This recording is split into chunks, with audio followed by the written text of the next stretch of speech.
Bom, nossa aula de homilética também. Vou falar agora sobre a argumentação forte e a argumentação emotiva. São duas maneiras de você trabalhar os argumentos, tá? O que a gente chama de argumentação forte? É aquela que convence pela palavra. Isso é argumentação forte. Como que você faz? Eu argumentei com vocês que 1 Coríntios capítulo 13 faz parte de 1 Coríntios capítulo 12. Não argumentei? Então primeiro eu coloquei a tese. Irmãos, vocês sabiam que 1 Coríntios 12 capítulo 13 é um só capítulo? Aí eu já provoquei vocês. Como? Está dividido. Aí eu mostrei para vocês, argumentei que a divisão em capítulos não existia, que demorou mais de 1000 anos para ser dividido. Só argumentando. Continuo argumentando com vocês. Pronto, o capítulo está dividido. E ele foi mal dividido. Eu critiquei o cara que dividiu. Mas prova pra gente. Aí eu provei para vocês que o apóstolo Paulo diz: buscar com zelo os melhores dons, e eu vos mostrarei um caminho mais excelente. E depois no capítulo 13 ele cita os dons. Ainda que eu falasse a língua dos homens e dos anjos, se não tivesse amor, isso nada aproveitaria. Eu argumentei.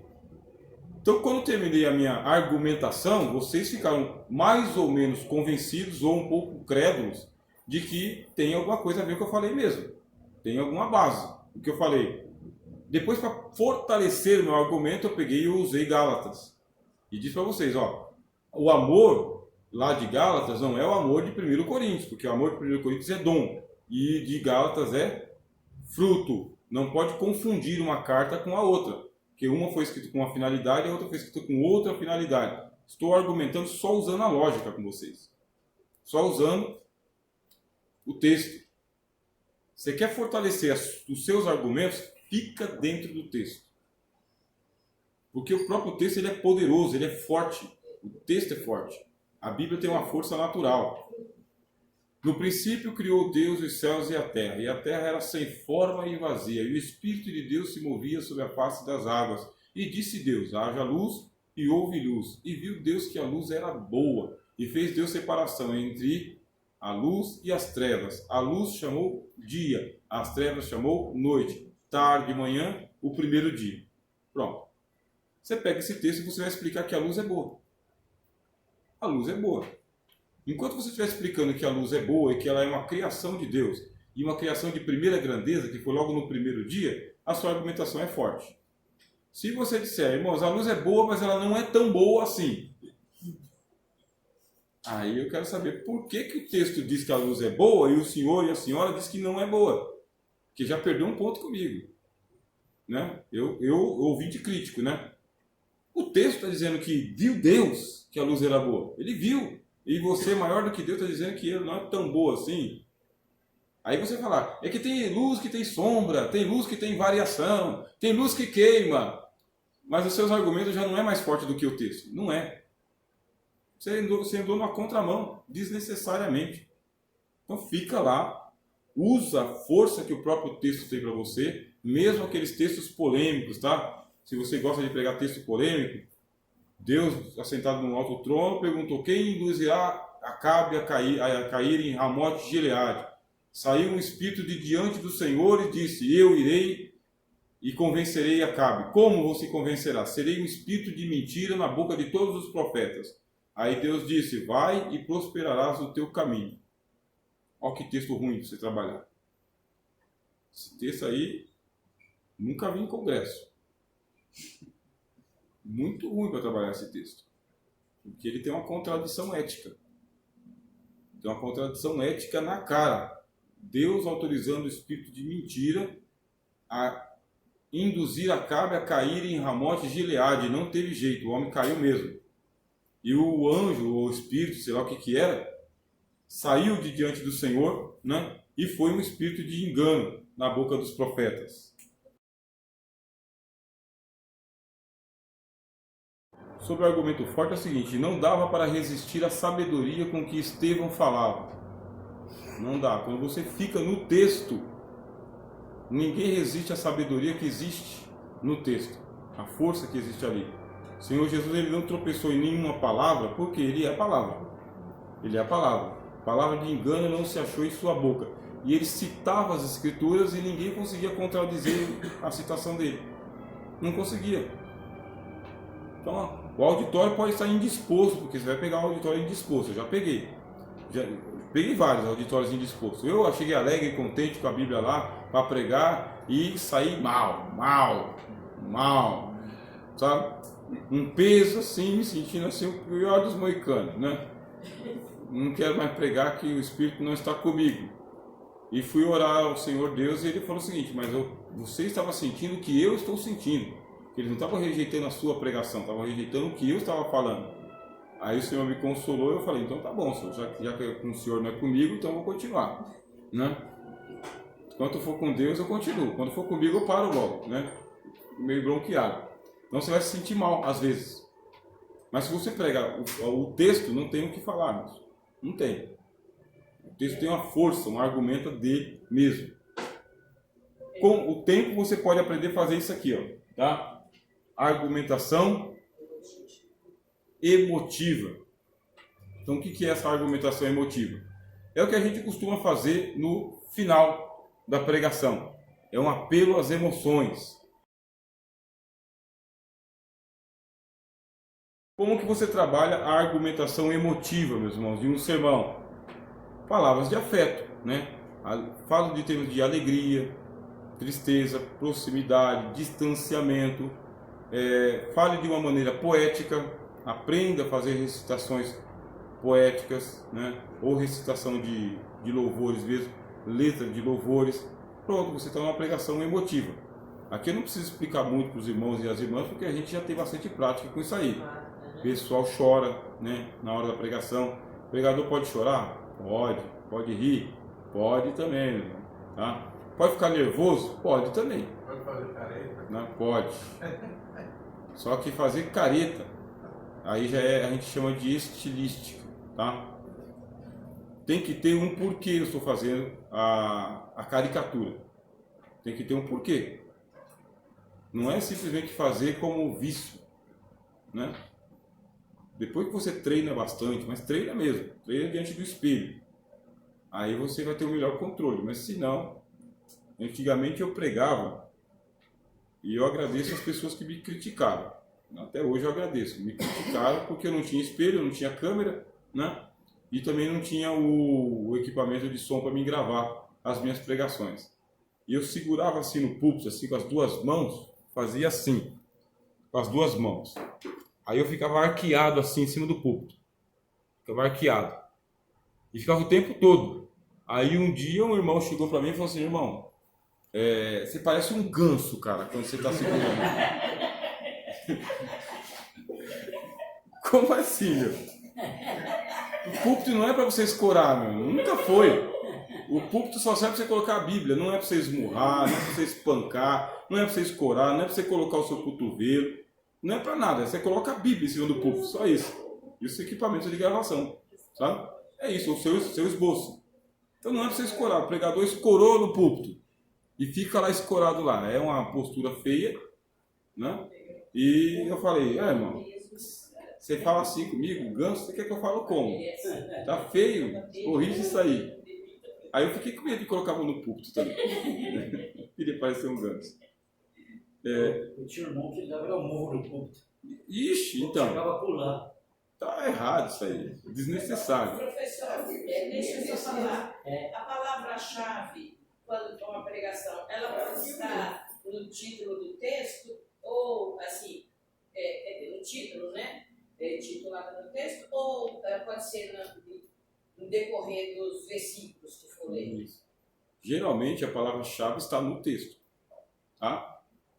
Aí você tem que pensar o seguinte: qual o versículo que eu vou dar ênfase nele? Porque às vezes a palavra-chave está no meio, mas você tem que ler o de cima, porque senão o pessoal não entende lá embaixo. Se você isolar um versículo para ler ele sem o contexto, vai demorar muito tempo para você explicar. Às vezes você lendo o texto não demora muito tempo, que já explica. Então, geralmente a palavra-chave está no versículo que você quer pregar. Certo. Sobre a citação de textos, vamos entender então o que é argumento emotivo, né? É aquele que apela para as emoções. Argumento forte é aquele que fica no texto. Citação de textos, irmãos. Tome cuidado com a citação de texto. Primeiro, fazer a citação errada de um texto. Está fazendo a citação de cabeça? É uma paráfrase, não é literal. Se você está fazendo uma citação que é uma paráfrase, você está já interpretando o texto na citação. Está colocando nas suas palavras. Não é errado. Mas tem que tomar cuidado para não citar um texto errado e dizer que está certo. Não está certo. Segundo, excesso de citações de textos. Tomar cuidado para não ficar aquela bateria de textos e falar o seguinte: está escrito em 1 João capítulo 1, e depois em Marcos capítulo 2, versículo 3, em Apocalipse. Não edifica nada, certo? Só ostenta sua sabedoria, sua memória gigante, sabe? E me humilha por causa que eu não tenho essa. Sabia que é antiético humilhar o auditório com a sua sabedoria? É antiético quando você faz isso aí com a intenção de ostentar a sua sabedoria? É antiético. O irmão lá até que estava bem com você, mas depois que eu vi que você é muito inteligente, uma bateria de versículos, você humilhou ele. Aí, lógico, ele pode aprender também, mas e os outros que não vão? Então, assim, vai fazer a citação do texto? Faz a citação de um texto. A gente chama de passagens correlatas. Passagens que estão relacionadas com aquilo que você está explicando. Mas não precisa fazer aquele encadeamento de um monte de versículos, porque se a pessoa não está acreditando naquilo que você está pregando no texto, não é você citando um monte que ela vai acreditar. Não é. Agora você pode fazer citações no Antigo Testamento, no Novo Testamento, façam poucas citações. O que eu estou falando para vocês está nas Escrituras. Jesus cita uma passagem só. Uma. Ele está falando: ouviste que foi dito nos profetas? Bem profetizou Isaías a vosso respeito. Se quereis dar crédito, esse é o Elias que havia de vir. Jesus faz uma citação só. Uma só. E ele podia citar a Bíblia toda, mas não fazia isso. Então vai fazer a citação de texto, cuidado para não citar textos errados e cuidado para não citar textos em demasias. E terceiro, cuidado para não citar textos fora de contexto. Tá? Texto fora de contexto é pecado. Gente. Puxar um texto lá da ponta lá, só para fazer ele dizer o que não diz, é pecado. É um texto fora do contexto. Está errado. Bem? E hoje é o que mais tem, né? O pessoal faz isso. Muito E a gente pega. E quando se trata mais Isso. Quando se trata de falar com dinheiro, então, dinheiro, pessoalmente, o pessoal tira do vai contexto. buscar um texto que não tem nada a ver para jogar ali e você sai dali culpado. Eu saio culpado. Sai culpado. Você também, você não é dizimista, é ofertante, liberal, né? Só quer receber, irmão. É difícil. É difícil, né? E as técnicas não acabam, né? As técnicas, ó, irmão, a gente tem um envelopinho aqui, você não é obrigado a pegar. Mas quando o diácono passar, você segura, tá bem? E se você não tiver oferta, você devolve ele vazio. O pessoal apela, né? Aí você fica constrangido, né? O irmão da direita dá, o da esquerda dá, e só você é o pão duro que não dá. Então, e o pessoal usa texto para isso daí. Usa texto. A gente tem que tomar cuidado. Então, 3 coisas que eu falei para vocês na citação de textos. Primeiro, não citar texto errado. Segundo, não citar textos em demasia. E terceiro, não citar textos fora de contexto, que não tem nada a ver, só para provar o que você está falando. E a conclusão do sermão. Pronto. Se a introdução é curta, a conclusão também é curta, irmãos. A conclusão é curta, principalmente se você já colocou o público de pé. Se você já colocou o público de pé, pelo amor de Deus, não acaba com o teu sermão rápido. Porque tem gente que vai vir para frente, tem gente que não vai vir para frente, tem gente que vai cantar, tem gente que não vai cantar, tem gente que está cansado, né? Muito cansado mesmo. Então, faça a sua conclusão rápida também. 5, 10 minutos, né? É nesse momento aqui que se faz o convite para as pessoas virem à frente, aceitarem a Jesus, receberem oração, nessa hora reconciliação. Nessa hora aqui pode-se utilizar aquele louvor que é praxe, mas não é obrigatório, tá bem? Não é obrigatório. Se estiver dentro do período da sua conclusão, porque se você concluiu e ainda quer cantar o hino, então não faz isso. Aqui a gente está cansado de ver, estou concluindo, já estou concluindo. Já estou concluindo, e vai, estou concluindo. Aí ele está mentindo para nós. Vai lá de cima, irmão, tem mais gente, estou concluindo, e nunca conclui. Encerro com essa, encerro com aquela. Exatamente. Isso. Eu estou concluindo. E tem uma mentira que o pessoal fala, né? Uma mentira que os pregadores falam é o seguinte: irmãos, eu não serei cansativo com as palavras. É um mentiroso o cara desse aí. Se você já sabe que o seu sermão vai demorar uns 40 minutos, não mente, dizendo que você não será cansativo com as suas palavras, né? Prega o sermão, isso é desnecessário. Desnecessário. Melhor falar que não sabe pregar. Isso. Existe para obedecer. Exato. Então pronto, assim. Eu já estou terminando, assim, então já está terminando, então termina. Eu geralmente eu faço assim, a minha pregação, se alguns irmãos já ouviu, né? Pregação de 30 a 40 minutos. Eu uso ali os 40 minutos, que é pedagógico também. Pedagógico, você só tem de 40 minutos, de 40 minutos, você só apreende mesmo ali 25. Tá? 25. O tempo que os irmãos estão aqui. Só aprende um pouquinho, porque aí dá uma pausa, faz umas perguntas, tal, divide, né? Porque senão não aprende tudo. Os irmãos, alguns têm que rever o vídeo depois, para anotar, para ouvir. Então, dos 40 minutos ali, o que eu costumo fazer? A ordem que eu sigo: eu agradeço a Deus, agradeço ao pastor, agradeço ao anfitrião, faço a leitura do texto, né? Geralmente com as pessoas sentadas, já coloco todo mundo ali para sentar, leio o texto e começo. E eu já começo já pulando a introdução, porque a introdução demora muito, sabe? Então eu já gosto de entrar logo no texto para poder ganhar mais tempo na explicação do texto. Explica o texto e também termino rápido assim, com a conclusão. Conclusão, né? Eu já falo, irmãos, estamos aqui chegando ao término do sermão e as últimas palavras são essas. Explica ali e ora a Deus. Ora a Deus. Eu praticamente não tenho assim o dom de chamar o povo para frente, sabe? Esse dom não tenho. Até hoje eu estou procurando ele. Chamar o povo para frente, fazer o povo chorar, aquela coisa eu não consigo, né? Eu travo.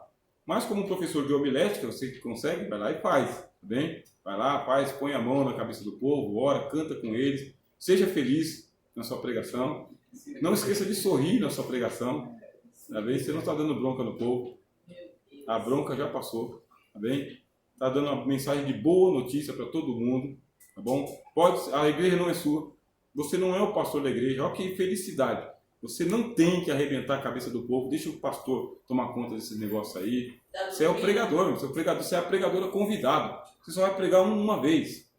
Pode ser que você seja convidado a pregar de novo, pode ser que não. Agora, se você é o pastor que tem que pregar toda semana, todos os dias, aí a vida muda. A vida muda. É outro tom. Mas se você não é, você é só o pregador, vai lá, entrega a mensagem. Mesmo a mensagem mais dura, entrega com suavidade. Pode ser bem dura, entrega com suavidade. Se coloca no lugar da pessoa. Se coloca lá, no lugar dela. Aí você vai sentir o bálsamo de Gileade vindo para você. Bem-aventurado aqueles que os que choram, eles serão consolados. E bem-aventurados os misericordiosos, porque eles alcançarão misericórdia. Mas a palavra que o senhor está pregando primeiro, sai primeiro, vem para o senhor, para depois vir para a igreja? Não, vem na mesma proporção. O Senhor Deus, ultimamente, Ele está assim comigo, sabe? Senhor Deus, eu falo, Senhor, eu vou pregar Ele, beleza. Vou pregar onde, Senhor? Aí ele demora, ele está atendendo outras pessoas, aí ele demora e me dá um texto em cima do púlpito. Mas, Senhor, eu não estudei esse texto aqui. Pois é, o que você está fazendo se não estudou o texto? Você está uma vida na igreja, tem 25 anos de evangelho, não estudou o texto? Isso eu não aceito, Rogério. Aí, quando eu estou pregando, aí Deus vai falando com o povo e fala comigo. E eu pego a minha parte na pregação. Na pregação. Então, porque às vezes as pessoas estão pregando, mas só está jogando no povo. Só está jogando no povo. A espada, a faca, sei lá, o tiro, etc.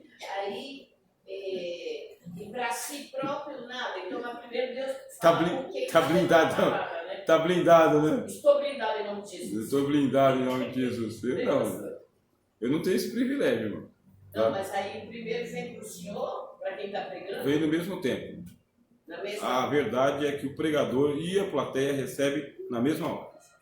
Você está sendo porta-voz, mas você está recebendo na mesma hora. Aí de vez em quando o pregador cai em si e fala, irmão, está cortando aí, mas está cortando aqui também. Vocês já viram isso, né?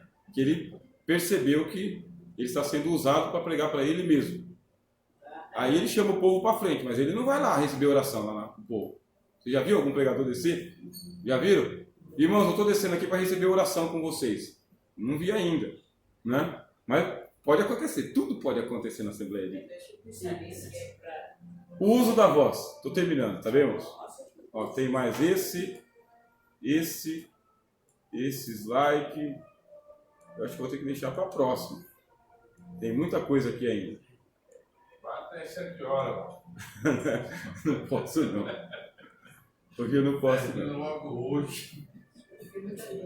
Tem bastante coisa. Até. É, Nossa, tem tudo isso aí, pastor. tem bastante. Se eu passar aqui, aí a gente vai perder Vamos o... informar um pregador. Professor, eu posso dizer que. É o Billy Graham. Não sei. É.